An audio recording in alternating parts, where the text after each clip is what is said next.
O vento cantava uma melodia agourenta, através das frestas da janela do meu quarto. Um assobio fino e persistente que parecia carregar em seu lamento os segredos mais antigos da floresta que margeava nossa vila. Eu estava com os lençóis puxados até o queixo, os dedos das mãos crispados no tecido áspero, ouvindo aquela sinfonia noturna e tentando, com todas as forças da minha mente de 8 anos, convencer-me de que era apenas o inverno se manifestando. Mas eu sabia que não era apenas o vento. Era a véspera de Natal. E naquela noite, diziam as vozes mais velhas e sérias da comunidade, nem todas as criaturas que vagueavam pela escuridão eram portadoras de alegria. O cheiro do Natal impregnava a casa toda. Uma mistura divina de pinheiro recém-cortado, de bolachas de gengibre ainda quentes do forno e do bolo de frutas que minha avó deixara embebendo em conhaque durante semanas. Era um aroma que normalmente me preenchia com uma felicidade tão intensa que doía. Mas naquela noite, cada fragrância doce parecia ter um contraponto amargo, um sutil aviso de fumaça no ar, como se algo tivesse queimado. Algo que não deveria. Lá de baixo, subia o som reconfortante das vozes da minha família. Meu pai, com sua risada cavernosa, contava uma história para meus irmãos mais novos. Minha mãe cantarolava suavemente uma canção natalina, enquanto organizava os últimos enfeites na árvore.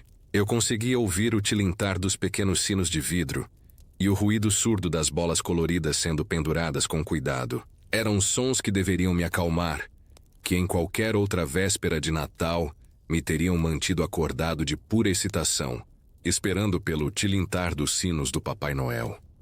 Mas o meu coração batia com um ritmo irregular e acelerado, um tambor de guerra tocando no escuro do meu peito. A culpa era do tio Klaus. Ele tinha vindo para o jantar mais cedo, com as bochechas rubras pelo frio e a neve ainda grudada em suas botas pesadas. O tio Klaus não era um homem alegre. Enquanto todos riam e brincavam, ele ficava sentado perto da lareira, sua figura robusta encurvada sobre uma caneca de cerveja escura, os olhos profundos e escuros como poços sem fundo, fixos nas chamas. Foi ele quem, mais cedo, quando a conversa se voltou para as tradições natalinas, soltou a palavra que agora gelava a minha espinha. Krampus, ele dissera. Sua voz um rosnado baixo que fez todos se calarem. Meu irmão mais novo, o pequeno Thomas, com seus olhos arregalados e inocentes, perguntara: "O que é Krampus, tio?" E o tio Klaus, sem tirar os olhos do fogo, começara a sua história. Ele não a contou como uma lenda tola para assustar crianças. Ele a narrou como um fato, com uma gravidade que tornava o ar na sala pesado e difícil de respirar. O Krampus, ele começou, não é uma história de dormir. Ele é tão real quanto a neve lá fora. Enquanto São Nicolaus recompensa as crianças boas, o Krampus é o seu contrário. Ele é o castigo. Ele vem na noite de Natal, não pelos telhados, mas das profundezas da floresta, das montanhas mais antigas e esquecidas. Eu me encolhera no meu canto, tentando me fazer pequeno, invisível. Ele é metade bode, metade demônio. A voz do tio Klaus ecoava na minha memória, enquanto eu me aconchegava na cama. Tem chifres retorcidos e negros como carvão, que crescem da sua cabeça como galhos de uma árvore amaldiçoada. Os seus olhos brilham com um fogo vermelho sangue. E a sua boca está sempre aberta numa língua comprida e vermelha. E dos seus lábios saem sons que não são de nenhuma língua humana, apenas grunhidos e o tilintar de correntes. Eu puxei os lençóis ainda mais para cima, até cobrir meu nariz. O quarto estava quente, mas eu sentia um frio que vinha de dentro dos meus ossos. Ele não traz presentes, continuava a voz do tio Klaus na minha cabeça. Ele traz um feixe de varas de bétula para açoitar as crianças desobedientes.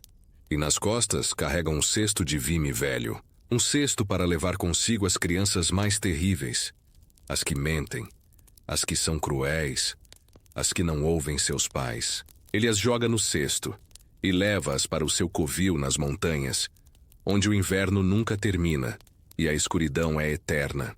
E ninguém as vê nunca mais. Eu engoli em seco. Minha garganta estava seca como serragem. Eu não era uma criança terrível, era? Eu tinha mentido sobre quem quebrou o vaso da vovó na semana passada. Culpei o gato. E às vezes eu brigava com Thomas, puxando seus cabelos loiros até ele chorar. Será que isso me tornava uma criança má? Será que era suficiente para o Krampus me colocar no seu cesto? A voz do meu pai, tentando aliviar o clima, veio como um salva-vidas na minha memória. Ah, Klaus, para com essas histórias antigas. São só contos de fadas para fazer as crianças se comportarem. Mas o tio Klaus virara seu rosto sério para meu pai, e seus olhos pareciam ainda mais sombrios. Não são contos, Heinrich. O meu avô viu. Uma vez, quando era jovem, na noite de Natal, ele ouviu um barulho no curral. Pensou que fossem lobos. Pegou a sua espingarda e foi investigar. E lá estava ele, mais alto que um homem, coberto de pelo negro e fetos de musgo da floresta. O cheiro. O tio Klaus fez uma pausa dramática, e eu pude quase sentir o odor podre no ar do meu quarto. O cheiro de terra molhada e carne antiga. O cheiro era de enxofre e podridão. Ele estava agachado sobre uma ovelha, não para comê-la, mas apenas para rasgá-la. Por diversão, os olhos do demônio encontraram os do meu avô, e ele soltou um grunhido que gelou o sangue nas veias do velho. Depois, simplesmente se virou e desapareceu na escuridão, arrastando as suas correntes. O meu avô nunca foi o mesmo. Até o dia da sua morte, ele trancava todas as portas e janelas na véspera de Natal e colocava uma tigela de leite e mel no alpendre, como uma oferenda. O silêncio que se seguiu à história foi mais assustador do que qualquer palavra. Minha mãe dissera algo sobre não encher a cabeça das crianças com bobagens. Mas o estrago estava feito. A semente do medo havia sido plantada no solo fértil da minha imaginação. E agora ela crescia rapidamente com galhos retorcidos e folhas escuras. Agora, sozinho no meu quarto, cada som da casa se transformava em uma ameaça. O rangido das vigas do sótão não era o peso da neve. Eram as passadas pesadas do Krampus no telhado, procurando a chaminé. O estalo da lareira lá embaixo não era a madeira queimando. Era o estalar dos seus ossos, ou o som das suas varas de bétula batendo uma na outra. O uivo do vento não era apenas o inverno. Era o seu lamento, a sua chamada. Eu fechei os olhos com força, tentando pensar em coisas boas, no presépio de madeira sob a árvore, com o pequeno menino Jesus, nas canções que cantaríamos na manhã seguinte, nos presentes. Mas a imagem que persistia era a de uma criatura obscura, de chifres enormes e olhos flamejantes, rastejando pela floresta em direção à nossa casa. Suas garras afiadas cravando-se na neve profunda, seu focinho preto farejando o ar, procurando pelo cheiro do meu medo. Eu não sabia, então, que aquela noite não seria apenas sobre o medo de uma lenda. Seria a noite em que a lenda se tornaria terrivelmente real, e que a minha luta não seria apenas para adormecer, mas para sobreviver. O som que me tirou completamente do meu estado de paralisia não foi um uivo, nem um grunhido. Foi algo muito mais mundânico e por isso infinitamente mais aterrorizante. Foi um baque surdo e pesado contra a porta da cozinha vindo lá de baixo. Meu coração parou. Literalmente, pareceu parar de bater por um segundo longo e interminável, antes de disparar numa corria frenética contra as minhas costelas. Eu não respirava. Fiquei imóvel na cama, todos os meus sentidos focados na escuta, tentando decifrar o que aquele som poderia ser. Talvez tenha sido o vento, empurrando um galho caído contra a porta. Talvez o nosso cão Rex tivesse batido em algo no quintal, mas o Rex dormia dentro de casa, no tapete em frente à lareira. E aquele não era o som de um galho. Era sólido, pesado e intencional. Então veio o segundo som. Um arrastar lento e metálico. Tink-clank, tink-clank. Correntes. O ar saiu dos meus pulmões num suspiro ofegante. Era ele, o Krampus. O tio Klaus tinha razão. Ele viera. Viera para mim. Porque eu era uma criança má. Uma mentirosa. Uma irmã cruel. Ele estava lá fora, na escuridão gélida, arrastando as suas correntes pelo alpendre de madeira, procurando uma maneira de entrar. Eu tinha que avisar os meus pais. Essa foi a minha primeira e mais urgente thought. Mas o meu corpo recusava-se a obedecer. Os meus membros estavam pesados como chumbo, congelados pelo pavor. Eu era um pequeno animal preso na toca, ouvindo os passos do predador lá fora. Os sons na sala de estar abaixo tinham cessado. A risada do meu pai se extinguira. O cantarolar da minha mãe parara. Um silêncio pesado e carregado descera sobre a casa. Um silêncio que era mais eloquente do que qualquer grito. Eles também tinham ouvido. Ouvi a voz baixa e tensa do meu pai sussurrar algo. Depois, o rangido distinto do assoalho de madeira sob seus passos cautelosos, indo em direção à cozinha. Minha mãe deve tê-lo seguido, porque ouvi outro par de passos, mais leves.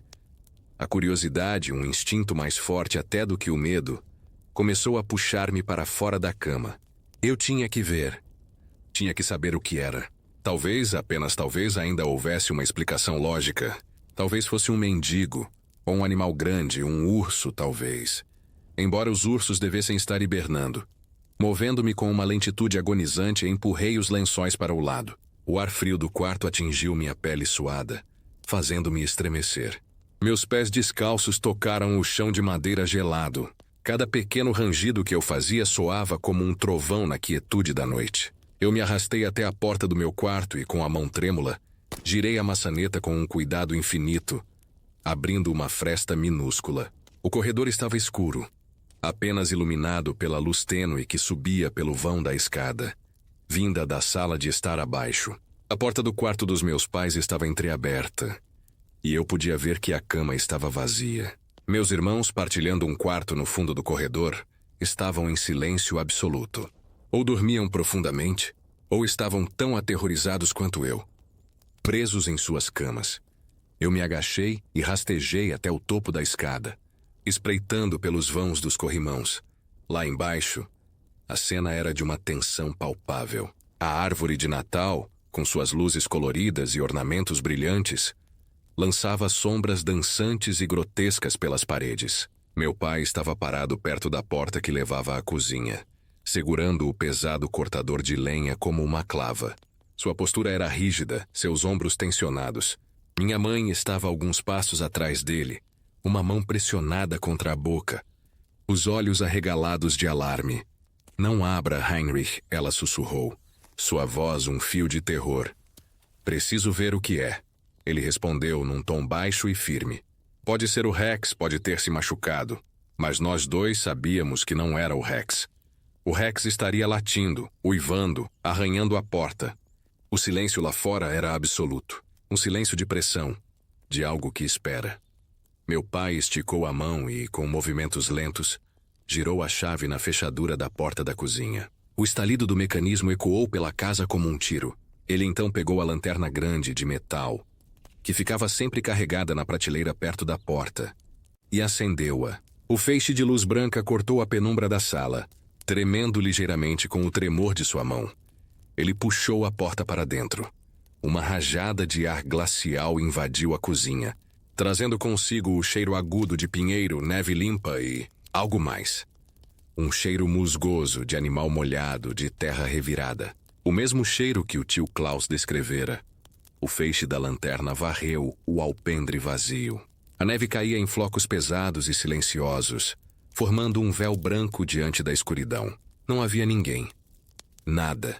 Meu pai deu um passo à frente, saindo para o alpendre, a lanterna balançando para os lados, inspecionando as sombras. "Vê alguma coisa?" sussurrou minha mãe, sua voz carregada de ansiedade. "Nada", ele respondeu, sua voz um pouco mais relaxada. "Deve ter sido o vento, Lena. Um galho, talvez. A neve está acumulando muito nos ramos das árvores."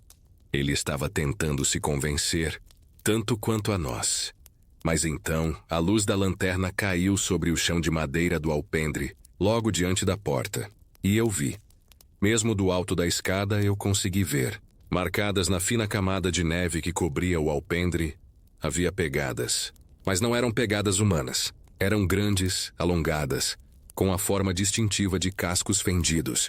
Cascos de bode. Eram profundas, impressas com um peso formidável, e levavam da escada do alpendre diretamente para a escuridão do quintal. E ao lado delas, arrastadas através da neve, havia 2 linhas paralelas e rasas. As marcas de correntes. Meu pai também as viu. Ele ficou parado, imóvel, a lanterna fixa nas pegadas, Não disse uma palavra. A expressão em seu rosto, iluminada pela luz refletida da neve, mudou de preocupação para uma incredulidade profunda e depois para um medo primitivo. Aquele era o medo de um homem que vê algo que não deveria existir, algo que desafiava toda a lógica do seu mundo. Ele recuou abruptamente, quase tropeçando, e fechou a porta da cozinha com um baque seco. Girou a chave na fechadura com força. Depois correu para a janela e puxou as pesadas cortinas de veludo, bloqueando a visão do mundo exterior. O que foi? Heinrich, o que viste? Minha mãe perguntou agarrando o braço dele. Ele olhou para ela, e seus olhos ainda guardavam o reflexo do que vira. Pegadas, ele disse, sua voz rouca. Na neve. De lobo? Ele abanou a cabeça lentamente, e seu olhar encontrou o meu no topo da escada. Ele sabia que eu estava lá. Ele sabia que eu tinha visto. Não, Lena, não eram de lobo. Ele não precisava dizer mais.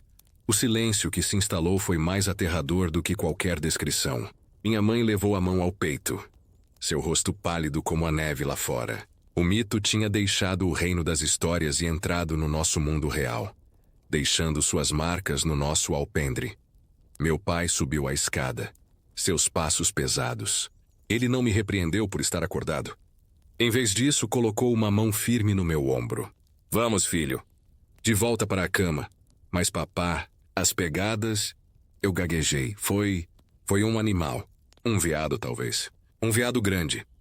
Mas a sua voz não carregava convicção. Era uma mentira fraca, dita para confortar a si mesmo tanto quanto a mim. Ele levou-me de volta ao meu quarto e ajudou-me a deitar. Tenta dormir. É véspera de Natal. Amanhã de manhã tudo isto vai parecer um sonho mau. Mas quando ele se virou para sair, eu vi a sua mão, ainda trêmula, a passar pelo rosto. E eu soube que não era um sonho. O Krampus estava lá fora. E ele tinha vindo até nossa casa. Meu pai fechou a porta do meu quarto e eu ouvi o som abafado da chave girando na fechadura do lado de fora. Ele estava a trancar-me dentro. Para minha própria proteção, eu sabia. Mas a sensação de estar encurralado, preso, só aumentou o meu pânico. Eu estava numa caixa e o monstro andava à solta lá fora. Deitei-me na cama, puxando os lençóis até cobrir completamente a minha cabeça, criando uma pequena tenda abafada, onde o meu medo pudesse respirar e crescer sem limites. Os meus ouvidos, no entanto, permaneciam aguçados, escutando cada mínimo som do exterior. A casa inteira estava em silêncio agora. Um silêncio diferente do anterior. Antes era um silêncio de expectativa, de espera. Agora, era um silêncio de medo confirmado, de terror resignado. Era o silêncio de uma fortaleza sob cerco. E então começou. Primeiro, foi um arranhão longo e lento na parede exterior, mesmo abaixo da minha janela. Soava como unhas grossas e afiadas a serem puxadas contra a madeira pintada. Escarrate, escarrate. Era um som deliberado, não o acaso de um galho. Parava, e depois recomeçava noutro sítio, um pouco mais à direita. Era como se estivesse a sondar, a procurar um ponto fraco, uma maneira de entrar. Eu encolhi-me mais, tentando fazer-me pequeno, tão pequeno que pudesse desaparecer no colchão. As minhas unhas enterravam-se nas palmas das minhas mãos com tanta força que senti a pele quase a rasgar. O arranhar parou. Houve um momento de silêncio suspenso, e depois um novo som começou. Um som baixo e rouco. Um resmungo que mais parecia o rosnar de um cão raivoso, mas com uma cadência quase musical, quase linguística. Não eram palavras, mas havia uma intenção por trás daquele som. Uma malevolência que era impossível de ignorar. Era a voz do Krampus. Ele estava a falar, a sussurrar algo para a noite, ou talvez para nós dentro da casa. O resmungo aproximou-se, movendo-se ao longo da lateral da casa, em direção à frente. Eu ouvi o tilintar distinto das correntes arrastando-se pela neve. Tink-clunk, tink-clunk. Era um som hipnótico, um som de pesadelo. Cada clunk era como um batimento cardíaco do próprio mal. Ele parou em frente à janela da sala de estar. Eu não conseguia ver, mas conseguia imaginar. Conseguia imaginá-lo ali, de pé na neve, a sua figura alta e obscura bloqueando a luz fraca das estrelas, os seus olhos vermelhos a brilhar como brasas, a fitar através do vidro as sombras da nossa árvore de Natal. Conseguia imaginá-lo a inclinar a cabeça, os seus chifres retorcidos a projetarem sombras grotescas na parede branca da casa. Então, veio o baque. Um baque surdo e poderoso contra a porta da frente. A casa inteira estremeceu com o impacto. Não era um empurrão, era um ataque. Ele estava a tentar derrubar a porta. Do corredor, ouviu meu pai gritar, um grito de raiva e de medo. Vai-te embora! Sai daqui. O baque repetiu-se mais forte desta vez. Ouvi o som de madeira a rachar. A fechadura, velha e robusta, deve ter resistido. Mas a moldura estava a ceder. Minha mãe começou a chorar, um choro abafado e desesperado. Os meus irmãos, finalmente acordados pelo barulho, começaram a gritar nos seus quartos. O caos instalara-se. A paz do nosso Natal tinha sido quebrada, não por um ladrão comum, mas por uma força da natureza perversa, uma criatura de puro pesadelo. O baque cessou. Novamente um silêncio pesado caiu, interrompido apenas pelos soluços da minha mãe e pelos gritos abafados dos meus irmãos. Eu estava a tremer incontrolavelmente, os dentes a baterem uns nos outros. Ele tinha ido embora? Teria desistido. A resposta veio do telhado. Um som de passos pesados ecoou acima do meu quarto. Thump, thump, thump eram lentos, deliberados. Ele estava no telhado. A caminho da chaminé, uma centelha de esperança, irracional e frágil, acendeu-se dentro de mim. A chaminé era estreita, muito estreita para uma criatura daquele tamanho. O Papai Noel era mágico, podia descer por qualquer chaminé. Mas o Krampus era físico, era real. Ele não conseguiria. Os passos pararam diretamente acima da lareira da sala de estar. Houve um silêncio, e depois um som de raspagem, de unhas contra os tijolos da chaminé. Ele estava a tentar forçar a passagem. Ouviu meu pai descer as escadas a correr, provavelmente para tentar bloquear a lareira por baixo, talvez a empurrar a pesada estante de livros para a frente dela. Mas então, o som mudou. Não era mais um raspar, era um estalido seco, um rangido de madeira a ser forçada. Ele não estava a tentar descer pela chaminé. Estava a tentar arrancar o tejadilho de metal que a cobria. Com um estrondo repentino e um ruído de metal a ser retorcido, ele conseguiu. Ouvi o tejadilho da chaminé a ser arrancado e atirado para o telhado, rolando até cair na neve lá embaixo com um baque surdo. O vento uivou agora com uma nova intensidade pela chaminé aberta. Um gemido profundo e cavernoso que subia da sala de estar. E com o vento veio aquele cheiro. O cheiro a musgo molhado, a pelo de animal velho e a algo profundamente errado, como ovos podres e fumo denso. O cheiro encheu a casa, infiltrando-se sob as portas, subindo as escadas, penetrando no meu quarto. Era o cheiro do Krampus. Ele estava a invadir a nossa casa não pela porta, mas pelo ar. E então, do fundo da chaminé, veio um som que me fez congelar de um modo que o frio do inverno nunca conseguiria. Foi um som de algo grande a descer a cavidade de tijolos. Não era um deslizar suave. Era um movimento desengonçado, áspero. Um corpo a forçar a sua passagem por um espaço demasiado pequeno. Ouvi tijolos a ranger, a soltarem-se, caindo no interior da lareira com um ruído abafado. Ele estava a despedaçar a chaminé para se fazer espaço. Ele estava a entrar. O som era horrível.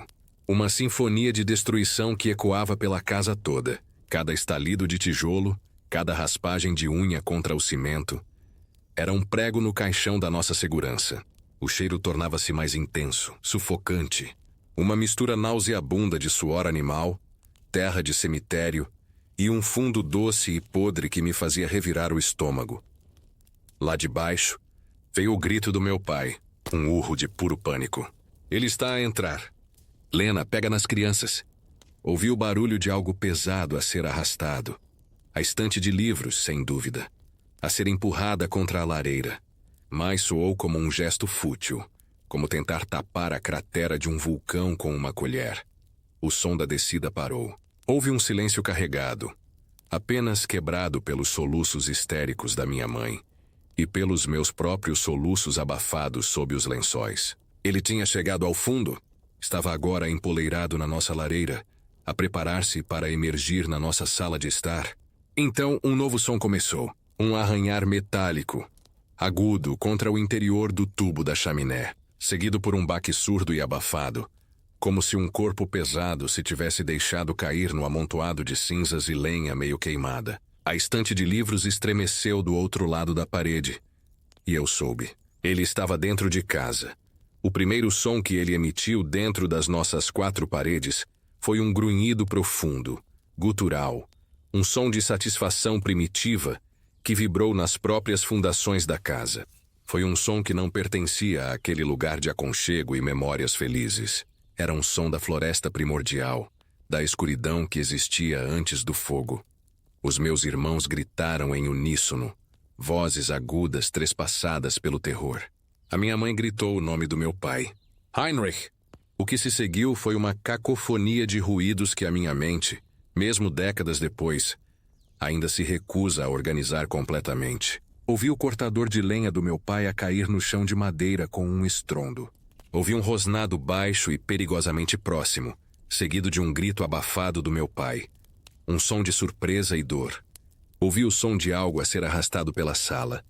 O tilintar das correntes a misturar-se com o estilhaçar de vidro. Os nossos ornamentos de Natal, a nossa bela árvore a ser derrubada. Ele não estava interessado em roubar. Estava interessado em destruir, em aterrorizar. O meu coração batia com tanta força que eu temia que as minhas costelas se partissem. O medo já não era uma emoção, era um estado de ser. Um fluido gélido que corria nas minhas veias em vez de sangue. Eu estava prestes a vomitar, a tremer tão violentamente que a cama rangia. Então, os passos começaram a subir as escadas. Eram pesados, desiguais. Não eram os passos apressados do meu pai. Estes eram deliberados, arrastados, acompanhados pelo tink-clunk familiar das correntes.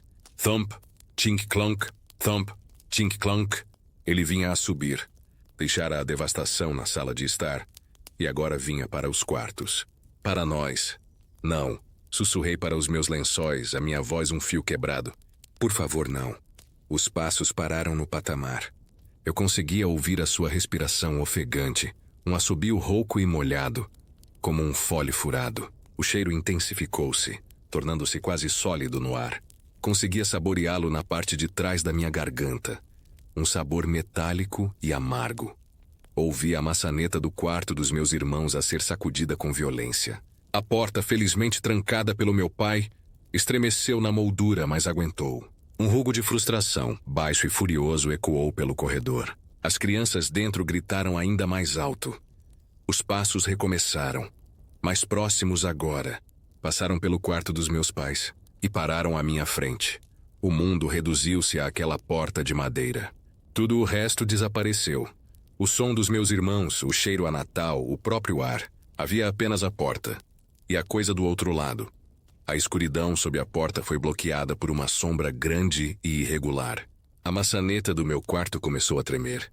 Não era um sacudir violento como o outro. Era uma torção lenta, deliberada. Eu ouvi a madeira da maçaneta a ranger, a protestar sob uma força desumana.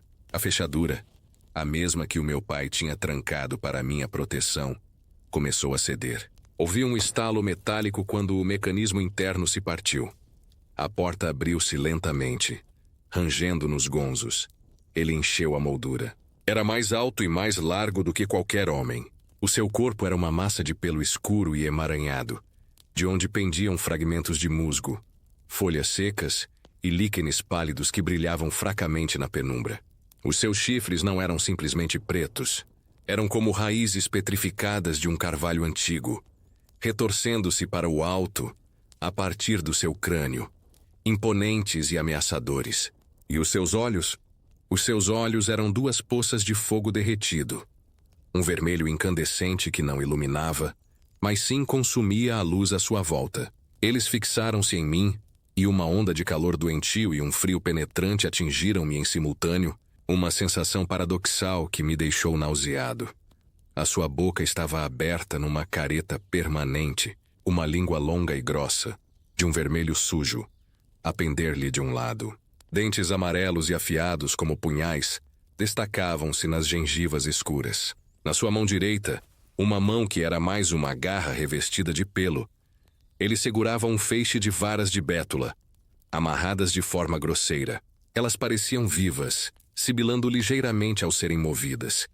Ele deu um passo para dentro do quarto, e o cheiro tornou-se avassalador. As correntes presas aos seus tornozelos arrastaram-se pelo chão de madeira, deixando para trás riscos escuros e uma poeira de terra congelada. O quarto, outrora o meu santuário, tornara-se numa cela de pesadelo.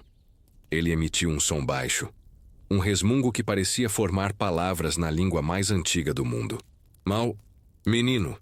A voz era áspera como pedra a raspar em pedra e carregada de um julgamento final. Ele estava aqui por minha causa, pelas minhas mentiras, pela minha desobediência. Ele estendeu a mão esquerda, não a que segurava as varas, mas a outra com garras longas e curvas que refletiam a luz fraca que entrava pela janela.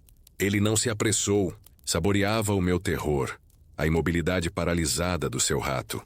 Os meus olhos encheram-se de lágrimas quentes que escorreram pelas minhas faces geladas. Eu queria gritar, chamar pelo meu pai, pela minha mãe, mas a minha voz tinha fugido. Tudo o que saiu foi um pequeno ganido, o som de um coelho preso nas mandíbulas de uma raposa. A sua garra estava a centímetros do meu braço, prestes a agarrar-me, a puxar-me para o seu cesto de vime, que eu agora via às suas costas. Um cesto velho e sujo que cheirava a desespero. Foi então que algo dentro de mim se partiu. Não era coragem. O medo ainda me dominava por completo. Era um instinto de sobrevivência puro e primordial. O meu braço, por sua própria vontade, disparou em direção ao criado mudo ao lado da minha cama. A minha mão fechou-se à volta de um objeto frio e pesado. O meu presente de Natal do ano anterior, dado pelo tio Klaus, ironicamente. Uma bola de neve de vidro, grande e sólida. Dentro, havia uma pequena aldeia coberta de neve. E um Pai Natal minúsculo. Com um grito rouco que não reconheci como meu, sentei-me na cama e atirei a bola de neve com toda a força que consegui reunir.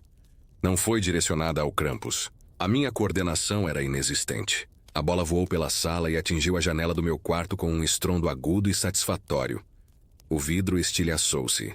Não se partiu em 1000 pedaços, mas rachou numa teia complexa, com um buraco do tamanho de um punho no centro. Uma rajada de ar gelado, puro e limpo, irrompeu no quarto, lutando contra o cheiro pesado da criatura. O efeito no Krampus foi instantâneo e eletrizante. Ele recuou. Um passo desajeitado e soltou um guincho agudo, um som de pura surpresa e dor. A sua cabeça virou-se para a janela quebrada, para o ar frio do inverno que agora entrava. Os seus olhos de fogo vacilaram. Ele não olhava para a neve ou para a floresta. Ele parecia olhar para o céu noturno lá fora, para as estrelas cintilantes que pontuavam o veludo negro. Um raio de luz da lua, refletido na neve imaculada do chão, entrou pela janela partida e iluminou uma pequena mancha no chão de madeira.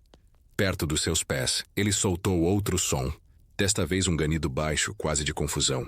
O seu corpo enorme pareceu encolher ligeiramente. Ele ergueu uma garra para proteger os olhos daquela luz indireta e fraca, como se fosse o brilho do sol do meio-dia.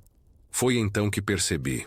A lenda nunca tinha mencionado fogo ou estacas. O tio Klaus dissera que ele vinha da escuridão eterna das montanhas. Ele era uma criatura da escuridão, da floresta profunda e sombria. A luz pura, fria e incontaminada do inverno, a luz das estrelas e da lua refletida na neve, era a sua fraqueza.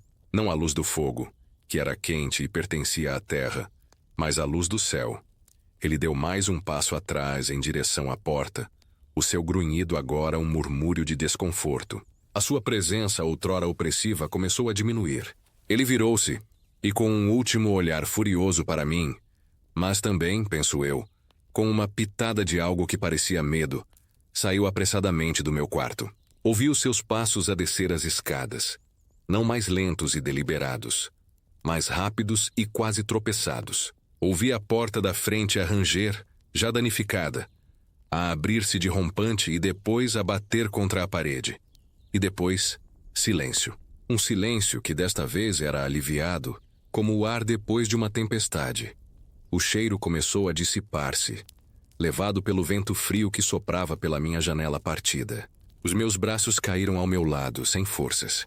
Eu estava encharcado em suor frio, a tremer como uma folha, mas estava vivo. Alguns momentos depois, ouvi a voz trêmula do meu pai a chamar o meu nome do corredor. Rudolph, filho? A porta do meu quarto estava aberta. Ele espreitou, o seu rosto pálido e marcado pelo terror, uma nódoa negra a formar-se na sua têmpora. Os seus olhos percorreram o quarto, a janela partida, e depois fixaram-se em mim, intacto na cama. Ele atravessou a sala num instante e envolveu-me num abraço tão forte que pensei que me iria partir. Ele cheirava a suor e a medo, mas também a segurança.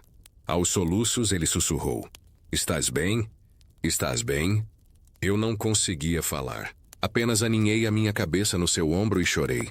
Chorei por todo o medo, pelo alívio, pela imagem daquela criatura que estava agora gravada para sempre na minha mente.